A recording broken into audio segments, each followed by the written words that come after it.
Hey guys, welcome to the Ask Podcast, where we Shalom. take your questions that you're asking and we explore them together. I'm Tim. I'm sitting here with Kelly, and we are stoked to jump into your questions. So how about we just get started? Boom. Let's do it. Is truth relative? It's a great question to ask. Why would somebody ask such a question? Tim, tell me. Oh, that's a great question on its own. So many good questions. Is truth relative is usually thrown out there because people will make the claims that I have my truth, I'm speaking my truth, I'm living my truth, these people have their truth, you have your truth, I have my truth. There's all sorts of different truths. Right. I think that most frequently people don't mean like to the utter extremes that there is no truth. There are philosophers who will make arguments about there being no truth that isn't relative at all. But I think in general context, we mean certain types of truth are relative. But the whole idea of relative truth is that it changes based on perspective. Right. That there is nothing that isn't perspective based. There's no objective truth that just exists, whether someone can see it, hear it, touch it, whatever, that it just exists on its own. Absolutely. So there's a philosophical illustration that kind of sums up this type of thought process. I love this illustration. Yeah, it's very common. Very, you Mostly probably 'cause heard I it. love to blow it up. Yes, me Like too. I know you're about to do. Yes. So there's a philosophical argument that says there's three blind men, and they're in front of an elephant, and they are all giving their perspective of what they think the elephant is. They're walking up to this thing in the middle of the room and they're touching it, and one guy's like, "Oh, there's a long thing. Hey, I think it must be a vine." And someone else grabs something, and they're like, the other guy grabs the foot, but it's like this really tough course, and it's hard. "It's hard and it's big," and it's like, "Oh, it must be a tree trunk." Yeah, tree trunk. And the other guy is like, "Oh, I'm grabbing the tail. It must be like feathers or whatever." And so they all have different perspectives. And so none of us, so basically the illustration is that none of us actually have the full entire truth. No one really knows. See, all of them are describing things that are accurate, and they're all right about what they're describing, but also none of us have the full picture. Capital T truth. They have the lowercase t truth. And so the problem with that illustration, which I like to point out, but you can point it out.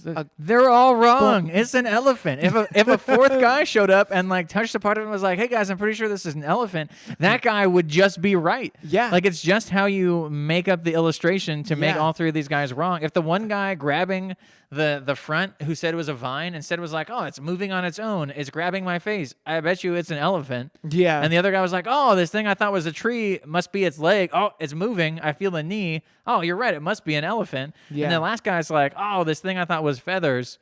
It must I be don't know a tail. what feathers are on an elephant. I don't know. Tail." Yeah. Then all of a sudden now they're all grasping the capital T. And we truth. we forget that there's a fourth person in the story. The narrator. The narrator knows it's an elephant. That's right. So- it doesn't work without knowing it's an elephant. Exactly. Even the illustration breaks down without objective truth. Absolutely. And so how do we discover what is truth? And there's two things, and I actually was thinking about it this morning. There's a third thing. Ooh. So the first thing is that it's verifiable, right? How do we know if something's true? Well, we can verify it. Number two, it also corresponds to reality. Yes, right. necessarily truth should be a part of what's real. It should be, right? And how do we discover something that is true? Well, we survey it to see if it's verifiable and it corresponds with reality, and we determine if it has the greatest explanatory power. And so How good is this at explaining what we see? Yes, how good is this at explaining what we see? That's a lot of what people do with scientific forensics, experiments. Yes. Forensics, the scientific method, any type of engineering. If you are in math, we look for the greatest explanatory power. What's the common denominator in this equation? And so that's how truth is verified. And the reality is that like sometimes skeptics of Christianity will say, "Well, I need to know beyond a shadow of a doubt." Well, just because you have doubts does not make something less true, and doesn't make your belief in what is true any less believable either. Yeah, so let me. You could still have doubts. Go I ahead. see where you're going, Yeah. and so I want to frame it a little bit more. So Great. I think that most of us in life would agree that there are certain things that are objective truths that we're not really too worried about. Many of these things we'd consider like almost like the physical science stuff. Like Right. there is a sun. We live on Earth. It is. Like there are. The earth is round. Yeah, I have a body, you have a body, you exist. Are there philosophers who would make questions about who exists and all that kind of stuff? Right. Sure, but most of us, we live our life as if there are certain things that are objectively true. Right. But when it comes to questions of morality or especially spirituality, Right. now all of a sudden we start getting into my truth, your truth, everyone's truth. It all leads to the same place. Right. All roads lead to Rome. Everyone's describing the elephant, where we start thinking like, oh, well, no one has actual truth. It's just relative to your experience or your culture or whatever. And so that's where we want to apply some of these things that we would apply to scientific issues. Mm-hmm. We can also apply that to questions of morality and spirituality. Absolutely. And so when we use those physical questions that we would use to identify physical, reliable, verifiable matters, we would use them towards morality. And so what happens is with Christianity, with Christianity or Judeo-Christian worldview, right? We want to choose a worldview that corresponds with reality the best. We want to know what is the greatest possible explanation for why the world is the way it is. That's where we get worldview. So you have... We're not out here just writing our own sci-fi fantasy novel Yes. about that thing that we like the most. This is not, this is not just another version of, of Narnia that we just kind of created, that we choose to believe. Now, when it comes to an atheistic worldview, when it comes to a Buddhism worldview, and when it comes to a Judeo-Christian worldview, those are three different worldviews that try to solve why the world is the way it is. What is the greatest explanatory power for why the world exists the way it is? And when you choose a worldview, you want to choose one that is verifiable and corresponds with reality. Now, you tell me, I'm going to share with you these three different worldviews. So when it comes to a Buddhism worldview, you have a pantheon of different gods, right? So, by the way, worldview always has a beginning, has a conflict, and a solution, just like any other story that you would narrate in your mind.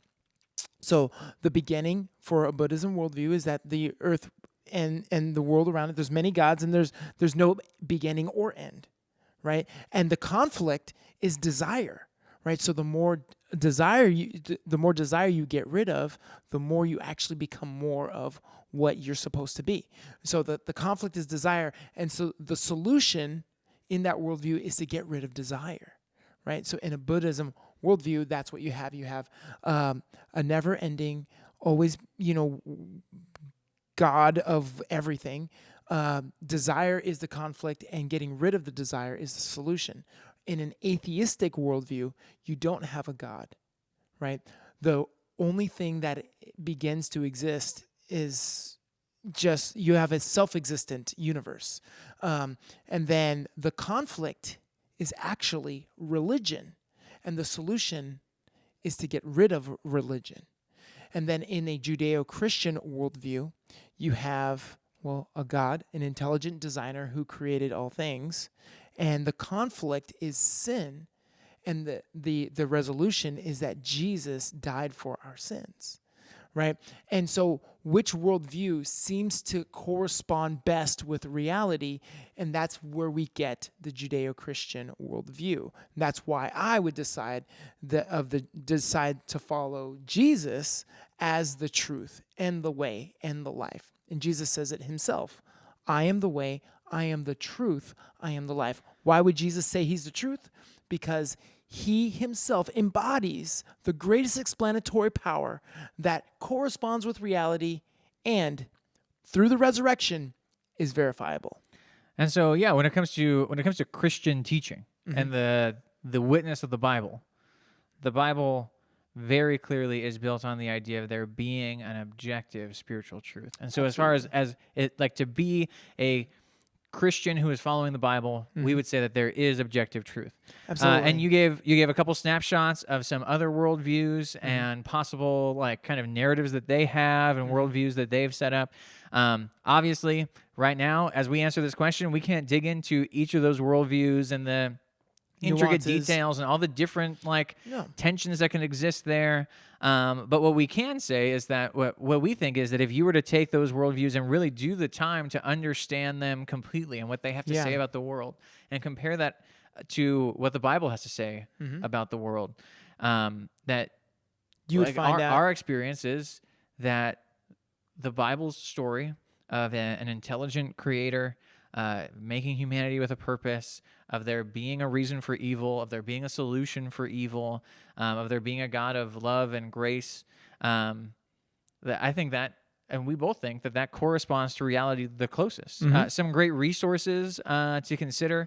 Right. Tim Keller has a book, Reason for God, Right. which is real solid at kind of laying down some of the, especially if you like really objective, more science-oriented answers to this kind of stuff, a kind of a philosophical look at it.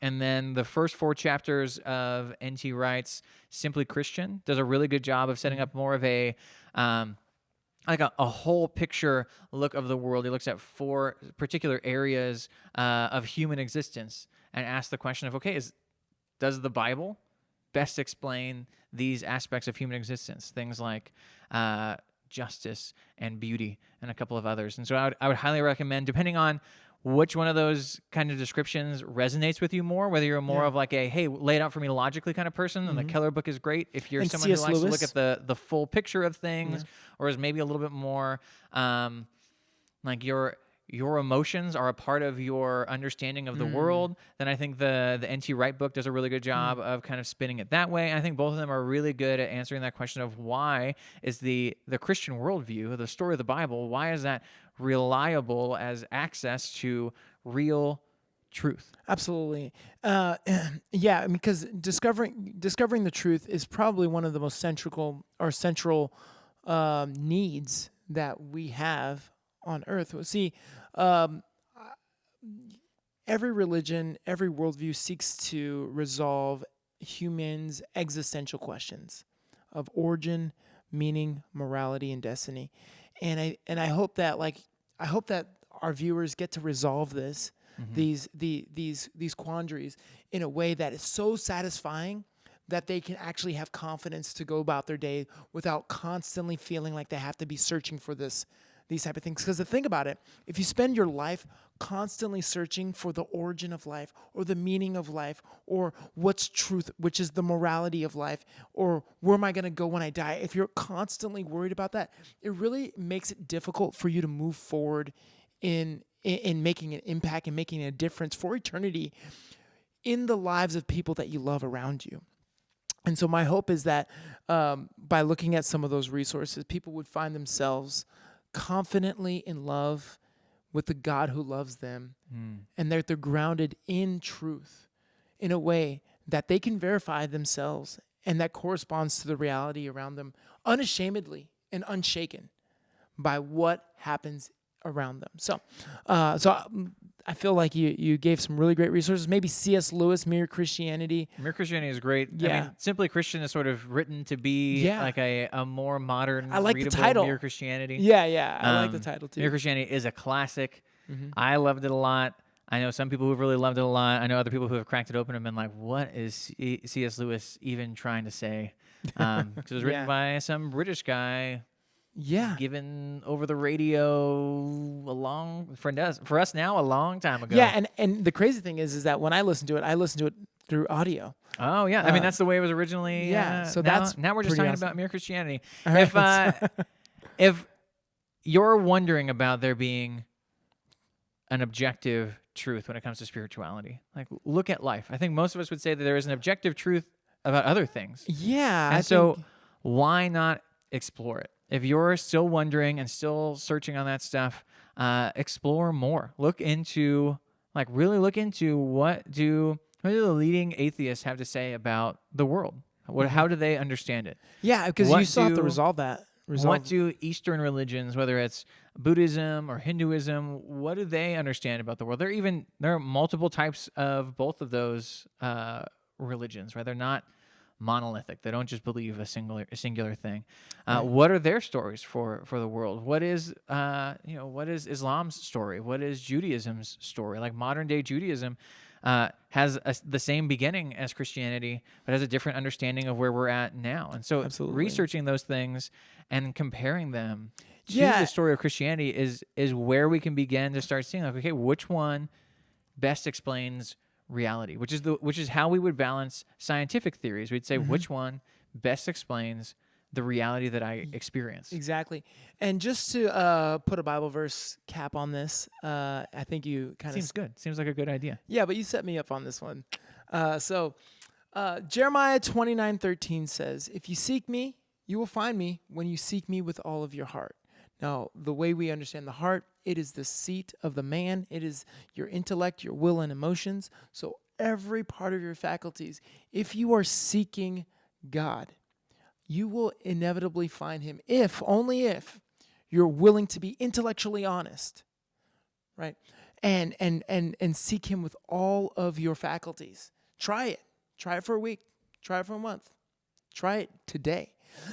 And I don't think God is going to be afraid of your doubts or your questions. And there might be more. You might find more questions, more Yes. doubts through that process. Absolutely. Bring them to us. We love them. We love to hear from you guys.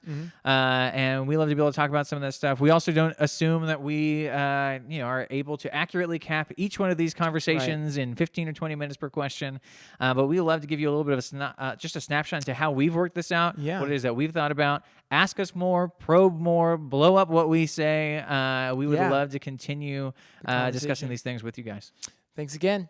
Is God sovereign? Is God sovereign? I Sovereign. love this question because this question is a great theological question, right? It's got Right. some logical things going on, some got some biblical things, but it's beef. also a really good emotional question because Mm-hmm. usually the things that have us asking these questions of is God sovereign, it's not usually that we're just sitting around on a rainy day with nothing else going on and it sipping just tea. occurs to us. Usually something happens that makes it Yep. seem like God is out of control. Right, like something bad happens or something out of their control or something that doesn't line up to what they think should be happening, such as like car accidents or unfortunate circumstances that happen in a family or someone gets sick. And you start to wonder, like, well, if God is actually in control or if God is actually in charge, then why are some of these things happening that seem like nobody else is actually does God even care? And so it would lead you to ask questions of like this, and that the term sovereign, just in case you're hearing this for the first time or you're new to Christianity, the word sovereign, it actually just means supreme ruler. It means supreme ruler, and it's actually something that if you read in like old like king days, like in a monarch, you will hear of a sovereign ruler of that particular like kingdom. King Arthur was sovereign over the realm. That's right. You know, he ruled the land and the land was grand. And that's exactly how we use that same term we apply that to God. But though we can't see him, we still think he is still sovereign. So the short answer to that complex short question would be yes, God is sovereign. There's nothing that happens that surprises God. He's still in charge. He's still in control. But how would you respond emotionally? Yeah, that's a great question. Well, let's bring up probably one of the biggest challenges to that, Yeah. which is evil, right? Right. This is usually a component of the problem of evil. The problem- the biggest problem of big, giant kind of knot that it feels like we're constantly always pulling at. And everybody has to deal with it. So this question. in the story of the Bible, Yeah. God creates everything.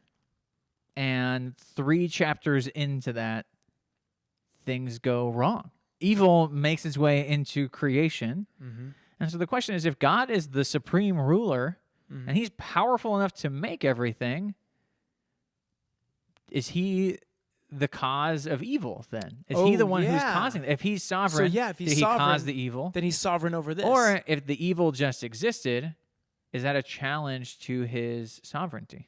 You know, and I see that there's lots of stories in the Bible that bring up this problem of evil. You have Adam and Eve in the garden, and then you also have all these like really, really important key figures in the Bible where bad things happen to them. In fact, most of the Bible is about all these heroes where bad things happen to them.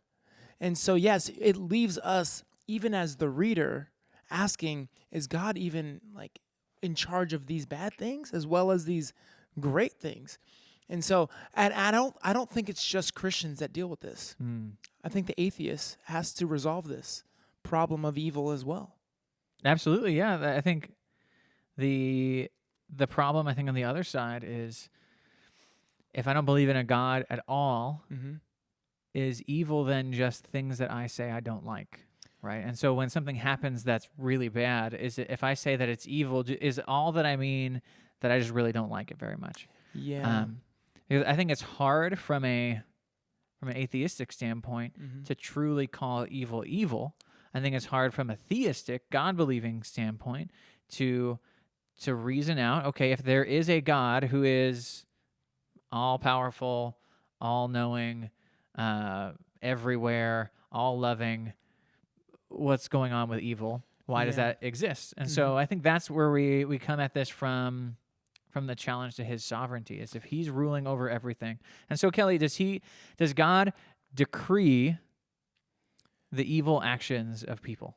Yeah. So, well, first of all, does he decree it as in like he makes it happen? Does he make it happen? No. So I would say, when it comes to the evil that we experience in and around us, it's definitely something that God allows to happen or even to exist, but he does not decree it.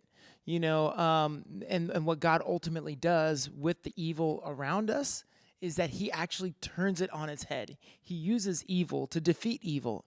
We see this classic example with Joseph, right? Joseph's brothers sell him into slavery, first they throw him into a pit, and then then he becomes a slave, and then he ends up in prison, and then he ends up as a slave in Potiphar's house, and then he ends up back in prison, and then back again, he ends up in the palace becoming a prince, and then he uses Joseph's position. God uses Joseph's position in an Egyptian palace to restore all of Israel from a famine. And what the enemy, what his brothers, what his circumstances meant for evil, God actually uses it for good. I'm actually quoting a Bible verse. That's quoting Joseph himself. Exactly. When he's reconciling with his brothers, that's what he says is what you meant for evil. God meant it for good. And that's Genesis 50:20. And that's not just for Joseph's life. That's all of our lives. And that's a great little micro picture of what we mean when we talk about the sovereignty of God. And then if we were to zoom all the way out, we look at the start of everything in Genesis, the creation in Genesis, and then the recreation at the end in Revelation, that God is doing something that cannot be taken off its track. And yet for us, it seems like there's a lot of wiggle room in the middle. Yeah. But the picture and story of the Bible is that God is doing something sovereignly that no one is going to disrupt. Absolutely. That he is bringing people to himself. He's reconciling those who have rebelled and lost, and he is rebuilding a broken creation. Absolutely. And I think what happens in our limited view, we realize, we live in time and space, and God exists, outside of time and space, and he reveals himself in time and space to us, but we don't actually know what's happening. Like, we are suffering a little while, but there's an ultimate payoff that only God knows at the end, because God uses pain and suffering and even the evil that we encounter to actually bring about something amazing. Much like, this is a classic example of how pearls are made, right? Pearls are just a product of irritation. Right? Because you guys know how pearls are made. You can Google it. You're probably Googling it on your split screen right now. And so what happens, a granule of sand gets inside the clam's mouth, and then it just swashes around for years because it's irritating the clam or the oyster, right? For many, many, many, many years. But at the end of the irritation process, that clam opens up, and that irritable piece of sand has now turned into a pearl. And that's exactly what God is doing in our lives, because pain is a part of the process to develop, something valuable, something far more valuable than the circumstance that we're going through even right now. And so if you're going through a really rough time right now, if you're going through a time in your life where it feels like God is absent, or it feels like his sovereignty is in question emotionally in your life, it's something that you're struggling with and doubting, I want to encourage you to, I think, one of the best small books in the Bible that illustrates what God's sovereignty in our life looks like, especially when he seems absent, is the book of Esther. Oh, And yes. so Esther is one of 2 books in the Bible where God is not mentioned at all. The other being Song of Songs, Right. or Song of Solomon. Yeah. And in the story of Esther, you have God's people who are in exile, and a great threat arises, and then all of these coincidences start taking place. Boom. Where throughout the process, people are put into positions to be able to affect the outcome so that God's Right. people are protected. And you're left at the end of 10 chapters with this picture of the story of Esther, which I don't want to totally spoil for you if Don't. you haven't read it. It's a really cool Yeah. little drama in the Bible, where you're left with this picture that's undeniably God's activity of Yes. protecting his people. And that most likely it was put into the canon of Scripture during the time of exile as a way to say, like, God is taking care of and protecting his people, that he is going to be faithful to his covenant, even when it seems like he's absent, even when his people aren't totally faithful. Like the Israelites in the story, Mordecai and Esther, are not like They're not. following God's laws 100%. They're not Daniels who are like foregoing meat sacrifice to idols. They're in there drinking and partying and marrying people who you wouldn't necessarily expect them to Right. if they were like quote unquote good Jews, and yet Right. God is sovereignly in there taking care of them. And so it's a really awesome picture. I would also highly recommend the Bible Project's quick little Yes. recap video on Esther. It's real solid. You know, funny thing about the Book of Esther and the Bible Project, it actually, I grew up in a Jewish-ish home. Like, my mom's Jewish, and I went to temple for like a couple years. But one of the holidays that we celebrated while I was going to temple was this holiday called Purim.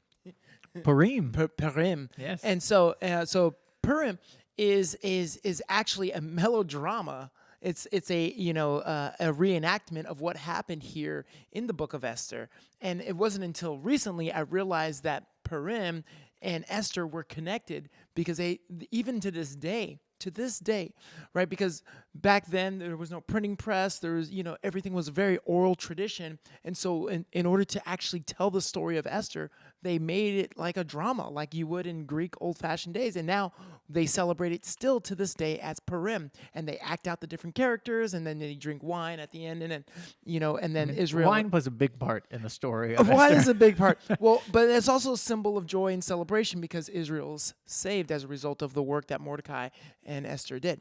And so, anyways, I just thought that was Purim, last final kind of fun little note on this. Okay. Purim, named for the pur, which are the dice that Haman uses in the story. And so it's literally like the dice holiday. the dice holiday. Recognizing that through seemingly random circumstances, that God's sovereignty still like is able to pull one out for his people. Dude, there we go. There it is. There we go. Well, I love your response, and I love the question. So keep asking questions. Remember, God is working behind the scenes, even when you don't know he's there. Boom. Boom. Hey guys, we are so glad that you joined us for this week's Ask Podcast. We hope that you continue sending us questions. Kelly, how do people send us questions? Well, yeah, you can simply right now text 949-791-9377. We want to hear your questions, because you know what? Whatever you're doubting, whatever you're going through, we want to enter into that doubt, because we want to let you know that God is big enough to handle your quandaries. And so go ahead and text us right now at 949-791-9377, or you can actually hit up us on Instagram.